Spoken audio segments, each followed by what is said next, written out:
మాట్లాడవలసిందిగా రిక్వెస్ట్ చేస్తున్నాము సార్.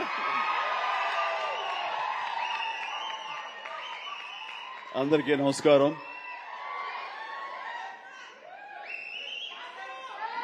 కొన్ని ఫంక్షన్స్కి రావటానికి ఎంతో ఉత్సాహంగా ఉంటుంది. వాళ్ళు పెద్దవాళ్ళ చిన్నవాళ్ళ ఎలాంటి వాళ్ళని నేను చూడనది. ప్రేమతో పిలిస్తే గనక ఎస్ వస్తున్నానే అంటుంది. నాకు ప్రేమ కావాలి, అభిమానం కావాలి. అలాంటిది ఇక్కడ అభిమానం నాకు చాలా నిండుగా మెండుగా లభిస్తుండటంలో చూస్తున్నారుగా. ఇక్కడ ప్రతి ఒక్కళ్ళు అంత ప్రేమ కురిపిస్తుంటే ఇది ఆస్వాదించడానికి నేను వచ్చినందుకు నాకు చాలా చాలా సంతోషంగా ఉంది. అండ్ ఈ రోజున మీతో పాటు ఇలా షేర్ చేసుకోవటం అండ్ ఇక్కడ మీరు ఇంత ఉత్సాహంగా వచ్చి ఈ ఫంక్షన్ని ఇంత వైబ్రెంట్గా ఇంత ఉత్సాహంగా ఇది జరగడానికి కారణమైనటువంటి మీ అందరికీ కూడా నా మనస్ఫూర్తిగా నా సంతోషాన్ని అభినందనలు తెలియజేస్తున్నాను.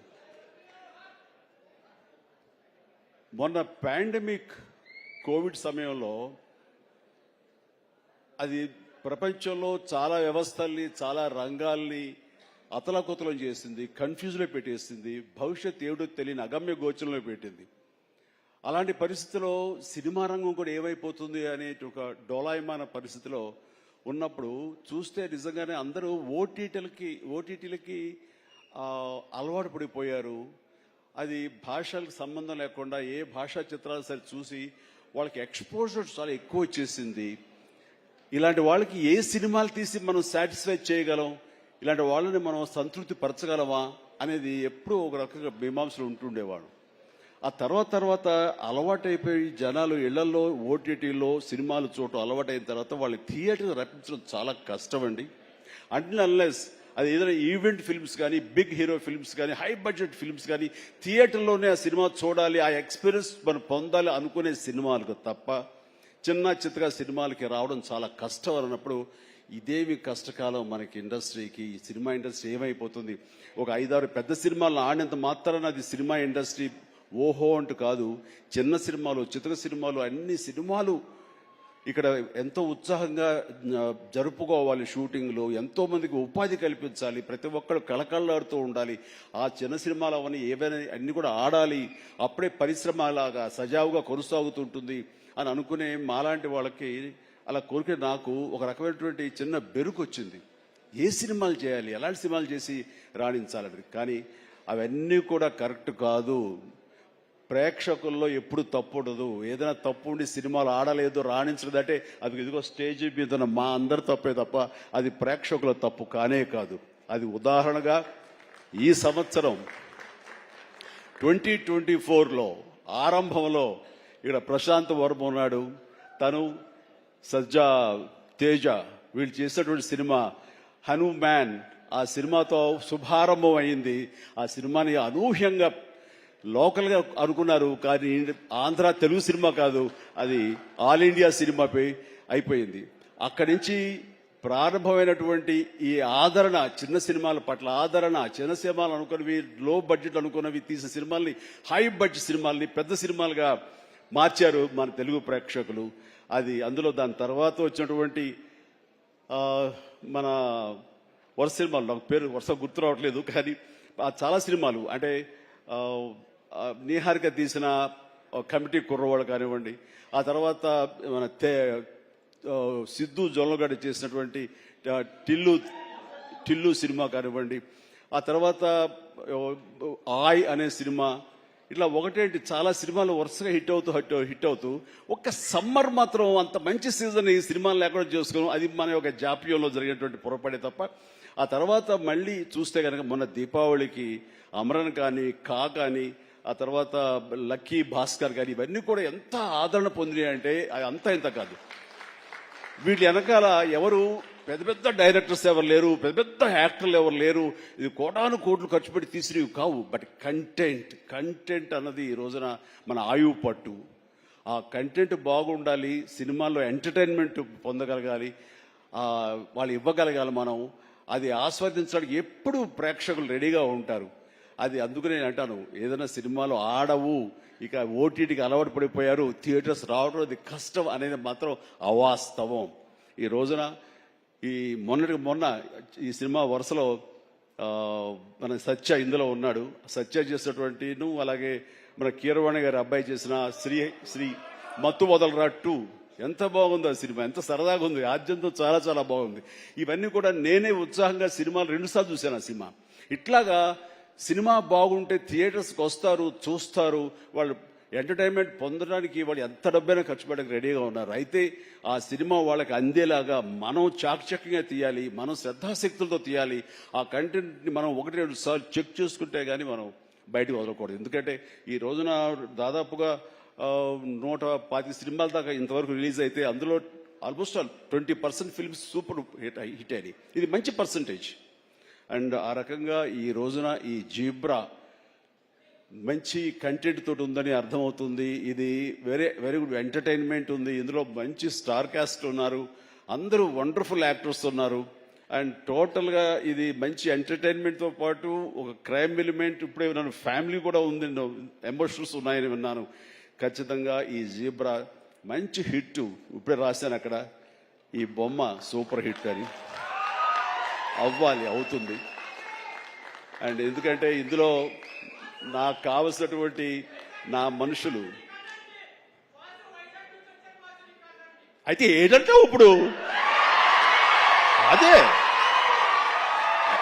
అది కాదురా, నువ్వు వచ్చావు వైజాగ్ నుంచి, సంతోషమే. మరి బొమ్మను నువ్వు వైజాగ్ లో ఆడించాలి. అది అదే అలా అయితే బలోడే. మన హీరోలు కూడా అదే ఊరే. కూర్చోరా కాసేపు. సో ఈ ఇందులో సత్యరాజు గారు ఉన్నారు, సత్య ఉన్నాడు, అండ్ సునీల్, అందరికి మించి నా బ్రదర్. అండ్ కన్నడ నుంచి వచ్చినటువంటి ఒక అద్భుతమైన యాక్టర్ ధనుంజయ. ఆయన గురించి నేను విన్నాను కానీ సినిమాలు చూడటం చేయలేదు. బట్ పుష్ప చూశాను. పుష్ప ఎక్కడ అనేది నాకు గుర్తు రావట్లేదు, కానీ డెఫినెట్గా ఈ సినిమాలో చాలా మంచి గుర్తింపు వచ్చి తను కూడా మంచి ఆర్టిస్ట్గా తెలుగు యాక్టర్గా తను సెటిల్ అవుతాడు అంటలో ఎలాంటి సందేహం లేదు. All the very best Dhananjaya. And ఇక సత్యదేవ్ గురించి ఏం చెప్పరు. నాకు 2 తమ్ముళ్ళు ఉంటే కనుక అందులో ఇంకొక తమ్ముడు, 3వ తమ్ముడు సత్యదేవ్. అంతటి ప్రేమని తను చూపించే ప్రేమలో ఎక్కడ కల్మషం ఉండదు. ప్రేమ అందులో నిజాయితీ ఉంటుంది, నిజమైన ఎమోషన్ ఉంటుంది. తను ఇందాక చెప్పినవన్నీ కూడాను అన్ని సత్యాలు. ఎందుకంటే నాకు అతను చూడగానే అతనిలో ఒక స్వచ్ఛత ఉంటుంది సార్, ఆనెస్ట్, సిన్సియర్. అది మాత్రం చాలా అద్భుతం. ఎక్కడ కృతకంగా ఉండదు, ఇంప్రెస్ చేయాలని మాట్లాడడు, అనుకున్నట్టుగా ఎగ్జిబిట్ చేస్తాడు, చెప్తాడు. అది చాలా మనకి మనసుకు హత్తుకుంటుంది. నేను ఫస్ట్ టైం ఈ పాండమిక్ లోనే ఒక సినిమా చూసాను. సినిమా పేరు నాకు గుర్తురాట్లేదు. ఏ సినిమా అది? Bluff master. తన నేచర్కి వ్యతిరేకమైన టైటిల్ అది. సో బ్లఫ్ మాస్టర్ అనే సినిమా నేను చూసినప్పుడు ఆ తర్వాత ఇంకో సినిమా కూడా చూశాను వరుసగా. ఎవరి యాక్టర్ చాలా ఇంటెన్సివ్ పెర్ఫార్మెన్స్ చేస్తున్నాడు, టచ్ ఆఫ్ క్లాస్గా ఉంది. అండ్ మన తెలుగు మనిషిలాగా అనిపించలేదు. బహుశా అతని డబ్బింగ్ వాయిస్ ఇచ్చారు, ఎందుకంటే వాయిస్లో అంత రిచ్నెస్ ఉంది, అంత క్లారిటీ, అంత నీట్గా ఉందంటే మంచి డబ్బింగ్ ఆర్టిస్ట్ తోటి తనకి డబ్బింగ్ చెప్పించుంటారు. కాబట్టి ఎవడో బయట వ్యక్తి అయి ఉంటాడు. ఏ యాక్టర్, ఏ కన్నడ ఇంకోటి అనిపించేది. అని ఎవరితో మాట్లాడుతూ, లేదండి మన వైజాగ్ అబ్బాయి అన్నాడు. మనూరి అంటారా, మన వైజాగ్ అబ్బాయి అని చెప్పేసి అన్నారు. అనేసరికి నిన్న ఒకసారి అతన్ని చూడాలనుకున్నాను, మనం మాట్లాడాలనుకుంటున్నాను. ఎందుకంటే అతనిలో బెస్ట్ యాక్టర్ ఉన్నాడు. మరి అతనికి ఎవరు వెనక నుండి సలహాలు ఇస్తున్నారు, తన లైఫ్ ఎలా మోల్డ్ చేసుకుంటున్నారు నాకు తెలియట్లేదు. ఊరికనే సరదా మాట్లాడదాం అనిపించింది. నాకున్న ఇంప్రెషన్ తనతో షేర్ చేసుకుందాం అనిపిస్తుంది. అంటే వెంటనే ఫోన్ వెళ్ళటం ఏంటి, అప్పుడు ఫ్లాట్స్లో నుంచి, అపార్ట్మెంట్స్ నుంచి బయటికి వచ్చే ప్రసక్తే లేదు. అక్కడ వాళ్ళ యూనియన్ ఏదో ఉంటే కనుక వాళ్ళ స్పెషల్ పర్మిషన్ తీసుకుని అప్పుడు రోడ్డు మీద వచ్చి నన్ను కలవడం జరిగింది. చూడగానే నా పేరు సత్యదేవ్ అండి అది అన్నాడు. అన్న తర్వాత ఓకే వెరీ గుడ్, చాలా బాగా చేస్తాడు. కాసేపు పిచ్చాపడి మాట్లాడుకున్న తర్వాత, సార్ ఇక్కడ ఇందాక నాడే అది పచ్చబొట్టు అని కాదు, అది పడ్డ మచ్చ, అది నేల మీద. అది ఎందుకు పడ్డావు ఏంటది అంటాను. నేను మీ కొదమసింహం సినిమాలో మీరు రోప్లో జంప్ చేస్తుంటారు, నేను మా డిష్ టీవీ మా యాంటీనాలో ఉండే వైర్ తోటి అలా జంప్ చేసి కింద పడ్డానండి, అవి దెబ్బ తగిలింది. అయిన తర్వాత మీ ఇంపాక్ట్ ఎంత ఉంటుందని మీకు ఈ విషయం చెప్పాలి.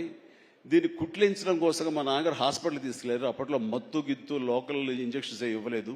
దాన్ని అట్లాగా నేను భరించలేక ఏడుస్తుంటే, అరే చిరంజీవి అయితే అసలు నవ్వుతూ అది కుట్టించేసుకుంటాడు అంటే వేసిన 5-6 కుట్లు నేను నవ్వుతూనే ఉన్నాను, పెయినే తెలియలేదు. అది మీ మహిమ నా మీద, అది దాని ఇంపాక్ట్ ఉంటుంది.